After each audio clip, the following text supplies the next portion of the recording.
নমস্কাৰ ছাত্ৰ ছাত্ৰীসকল মই তপন আৰু তোমালোকক স্বাগতম জনাইছো আমাৰ YouTube চেনেলৰ আজিৰ এই ভিডিঅ'টোলৈ ছাত্ৰ ছাত্ৰীসকল আজিৰ এই ভিডিঅ'টোত আমি আলোচনা কৰিম দ্বিতীয় শ্ৰেণীৰ অসমীয়া পাঠ্যপুথিৰ পাঠ নং 6 সাহসী লৰাজন এই পাঠটোৰ সকলো পাঠভিত্তিক ইম্পৰ্টেন্ট প্ৰশ্নোত্তৰসমূহ গতিকে ছাত্ৰ ছাত্ৰীসকল তোমালোকে যদি এই চেনেলটোত প্ৰথমবাৰৰ বাবে ভিজিট কৰিছে তেন্তে চেনেলটো সাবস্ক্ৰাইব কৰিবলৈ নাপাহৰিবা গতিকে আহা ছাত্ৰ ছাত্ৰীসকল দেৰি নকৰি আজিৰ ভিডিঅ'টো আমি আলোচনা কৰিম ছাত্ৰ ছাত্ৰীসকল তোমালোকে হয়তো সাহসী লৰাজন এই পাঠটো পঢ়িছা আৰু তোমালোকে এই পাঠটো সুন্দৰকৈ পঢ়িবা কাৰণ ইয়াত এজন মহাপুৰুষ আমি সকলোৱে জানো শ্ৰীমন্ত শংকৰদেৱ তেখেতে কেনেদৰে নিজৰ সৰুকালত নিজৰ বীৰত্বৰ পৰিচয় দিছিল সাহসিকতাৰ পৰিচয় দিছিল তেখেতৰ পিতৃ মাতৃ তেখেতে কেনেকৈ কবিতা লিখিছিল আকাৰিকাৰ নোহোৱাকৈ তেখেতক কেনেদৰে বুঢ়ীমা শেহতীয়া লালন পালন কৰিছিল ইত্যাদি সম্পৰ্কে কিছু হলেও আভাস পাবা আৰু তোমালোকে ইয়াৰ পৰৱৰ্তী শ্ৰেণীসমূহত শংকৰদেৱৰ বিষয়ে আৰু বিতংকৈ জানিবলৈ সক্ষম হ'বা তাত তেখেতে কেনেকৈ ধৰ্ম প্ৰচাৰ কৰিছিল ইত্যাদি পৰৱৰ্তী ক্লাছত জানিব পাবা গতিকে ছাত্ৰ ছাত্ৰীসকল তোমালোকে পাঠটো সুন্দৰকৈ পঢ়িবা তেতিয়ালে শংকৰদেৱৰ বাল্যকালৰ কিছু হলেও আভাস পাবা আৰু তেখেতৰ মহাপায়ন কেতিয়া হৈছিল সেইবিলাকো কিছু আভাস পাবা গতিকে এতিয়া আহোঁ পাঠভিত্তিক প্ৰশ্নোত্তৰসমূহলৈ ইয়াত তোমালোকে চাবা 1 নম্বৰ কডত আছে যে সাহসী লৰাজনে কি সাহসিকতাৰ কাম কৰিছিল ইয়াৰ উত্তৰটো হ'ব যে লৰাজনে প্ৰথমে ভৰা লুইত সাঁতুৰি পাৰ হৈছিল আৰু দ্বিতীয়বাৰ দুৰ্দান্ত সাৰ এটা শিঙত ধৰি বগৰাই দিছিল এইদৰে লৰাজনে বহুতো সাহসিকতাৰ কাম কৰিছিল ছাত্ৰ ছাত্ৰীসকল এই প্ৰশ্নটোৰ উত্তৰ আমি এনেদৰে লিখিম ইয়াত তোমালোকক সুধিছে যে সাহসী লৰাজন অৰ্থাৎ শ্ৰীমন্ত শংকৰদেৱে সৰুকালত কি সাহসিকতাৰ কাম কৰি নিজৰ বীৰত্বৰ পৰিচয় দিছিল গতিকে আমি পাঠটো পঢ়িছে দেখিছো যে ইয়াত প্ৰথমতে ভৰালুইত অৰ্থাৎ ব্ৰহ্মপুত্ৰ পাৰ হৈছিল সাঁতুৰি পাৰ হৈছিল শংকৰদেৱে সেই সময়তে তাৰপিছত দ্বিতীয়বাৰ ষাঁড় গৰুৰ শিঙত ধৰি বগৰাই দিছিল আৰু এনেকুৱা ধৰণে আন বহুতো আছে তেখেতে কৰা কাম সাহসিকতা আৰু তোমালোকৰ পাঠত এইগিটাই উল্লেখ কৰিছে এতিয়া আহোঁ ইয়াৰ পৰৱৰ্তী প্ৰশ্নটোলৈ যে কোনে তেওঁক ডাঙৰ দীঘল কৰিছিল ইয়াৰ উত্তৰটো হ'ব যে লৰাজনৰ বুঢ়ীমাক খেৰসুতিয়ে তেওঁক ডাঙৰ দীঘল কৰিছিল কাৰণ আমি জানো যে শ্ৰীমন্ত শংকৰদেৱৰ পিতৃ মাতৃ তেখেতৰ সৰুকালতেই পিতৃ মাতৃ দেহাৱসান ঘটিছিল গতিকে তেখেতৰ বুঢ়ীমাক খেৰসুতিয়ে তেখেতক ডাঙৰ দীঘল কৰিছিল ইয়াৰ পৰৱৰ্তী প্ৰশ্নলৈ মন কৰিবা যে টোল মানে কি এতিয়া ইয়াৰ উত্তৰটো হ'ব যে টোল মানে হৈছে পঢ়াশালী অৰ্থাৎ আমি এতিয়া কওঁ স্কুল বুলি কওঁ বিদ্যালয় বুলি কওঁ কলেজ বুলি কওঁ মহাবিদ্যালয় বুলি কওঁ তেনেকৈ আগৰ দিনত টোল বুলি কোৱা হৈছিল আৰু লিখিছোঁ যে আগৰ দিনত পঢ়াশালীক টোল বুলিছিল অৰ্থাৎ আগৰ দিনত যদি আমি কওঁ আমি আগৰ দিনত থকাহেঁতেন বিদ্যালয়লৈ যাওঁ বুলি নকওঁ মই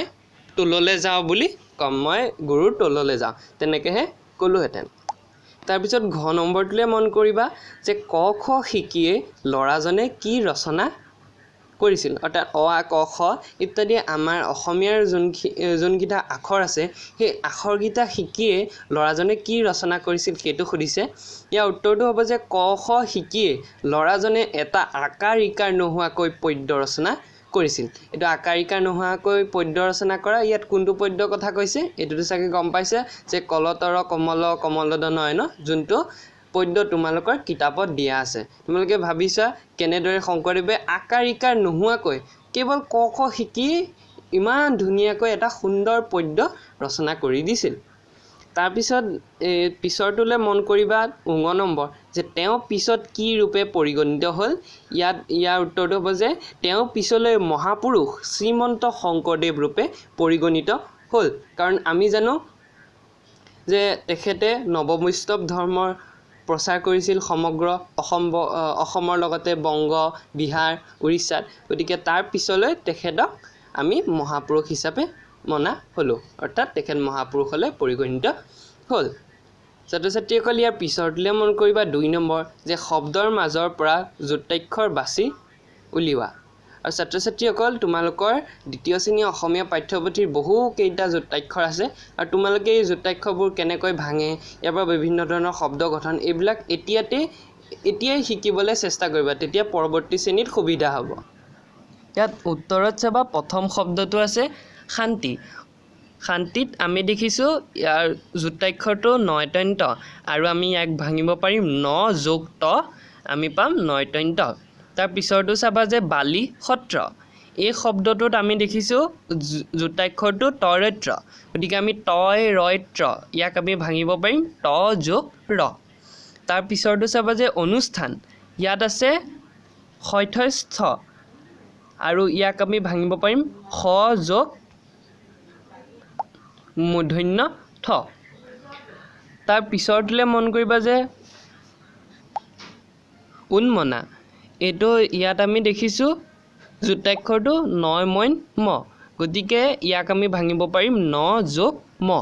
তাৰ পিছৰটোলৈ চাবা যে অমূল্য ইয়াত আমি দেখিছোঁ লয় য় অৰ্থাৎ আমি ইয়াক ভাঙিব পাৰিম ল যোগ য় তাৰ পিছৰটোলৈ চাবা যে ভূমিকম্প ইয়াত আমি পাইছোঁ মই পইম প আৰু ইয়াক আমি ভাঙিব পাৰিম ম যোগ প তাৰপিছত আছে অংক ইয়াত আমি যুক্তাক্ষৰটো পাইছোঁ উঙয় কইং ক আৰু ইয়াক আমি ভাঙিব পাৰিম উঙ যোগ ক তাৰ পিছৰটোলৈ চাবা কেন্দ্ৰ ইয়াত আমি পাইছোঁ নয় দ্ৰইন্দ্ৰ আৰু ইয়াক আমি ভাঙিব পাৰিম ন যোগ ড যোগ ৰ পাম আমি নয় দ্ৰইন্দ্ৰ ছাত্ৰ ছাত্ৰীসকল তোমালোকে ইয়াত পৰৱৰ্তী প্ৰশ্নটোলৈ মন কৰিবা যে একে অৰ্থ প্ৰকাশ কৰা শব্দ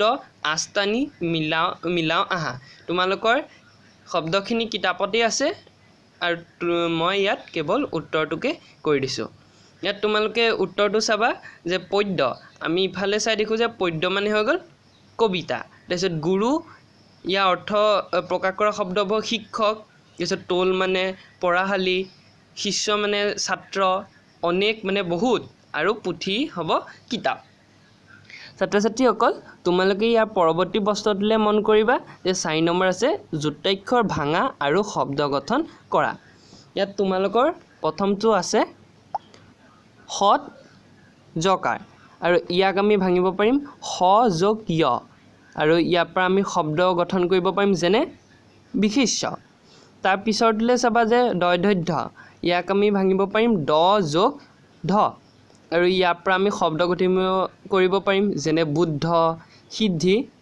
ইত্যাদি আৰু তোমালোকে আন বহুতো ইয়াৰ পৰা শব্দ গঠন কৰিব পাৰা আৰু সেইবিলাক তোমালোকে নিজে চেষ্টা কৰি চাবা তাৰপিছত দিছে শৈঠস্থ ইয়াক আমি ভাঙিব পাৰিম হ যোগ ঠ আৰু ইয়াৰ পৰা শব্দ গঠন কৰিব পাৰিম যেনে ষষ্ঠ অনুষ্ঠান ইত্যাদি তাৰপিছত আছে যে তৰৈত্ৰ ইয়াক আমি ভাঙিব পাৰিম ত যোগ ৰ আৰু শব্দ হ'ব যেনে নেত্ৰ মানে হৈ গ'ল চকু তাৰপিছত অভিনেত্ৰী আমি যাক হিৰইন বুলি কওঁ যোনে অভিনেতা হৈ গ'ল পুৰুষসকল আৰু অভিনেত্ৰী হৈ গ'ল মহিলাসকল তাৰ পিছৰটোলৈ চাবা যে নয় মইন ম ইয়াত আছে ন যোগ ম আৰু ইয়াক আমি শব্দ গঠন কৰিব পাৰিম যেনে সন্মান তাৰ পিছৰটো চাবা উঙয় কইং ক উঙ যোগ ক ইয়াৰ পৰা শব্দ গঠন কৰিব পাৰিম যেনে কলংক অংক ইত্যাদি তাৰপিছত আছে মই বইম ব ম যোগ ব আৰু ইয়াৰ পৰা শব্দ গঠন কৰিব পাৰিম সম্বন্ধ তাৰপিছত চাবা নয়দ্ৰইন্দ্ৰ যে ন যোগ ড যোগ ৰ নয়দ্ৰইন্দ্ৰ ইয়াৰ পৰা শব্দ গঠন কৰিব পাৰিম যেনে ইন্দ্ৰ নৰেন্দ্ৰ ইত্যাদি তাৰপিছত চাবা যে কয়ময় ম ক যোগ ম আৰু ইয়াৰ পৰা শব্দ হ'ব ৰুক্মিণী ৰুক্মবীৰ ইত্যাদি তাৰপিছত আছে মই পইম প ম যোগ প ইয়াৰ পৰা আমি গঠন কৰিব পাৰিম পম্পী কাবাৰ নাম তেনেকুৱাকৈ শব্দ গঠন কৰিব পৰা যাব তাৰপিছত চাবা শেষৰটো নয়তন্ত ন যোগ ত এইটো হ'ব দন্ত বেদান্ত ইত্যাদি ছাত্ৰ ছাত্ৰীসকল এয়া আছিল তোমালোকৰ সাহসী ল'ৰাজন পাঠটোৰ সকলো পাঠভিত্তিক ইম্পৰ্টেণ্ট প্ৰশ্ন উত্তৰসমূহ আৰু পাঠত থকা যোনখিনি আছে বাকীখিনি তোমালোকে এইখিনি নিজে ঘৰত চেষ্টা কৰিবা আৰু নিজে পাৰিবা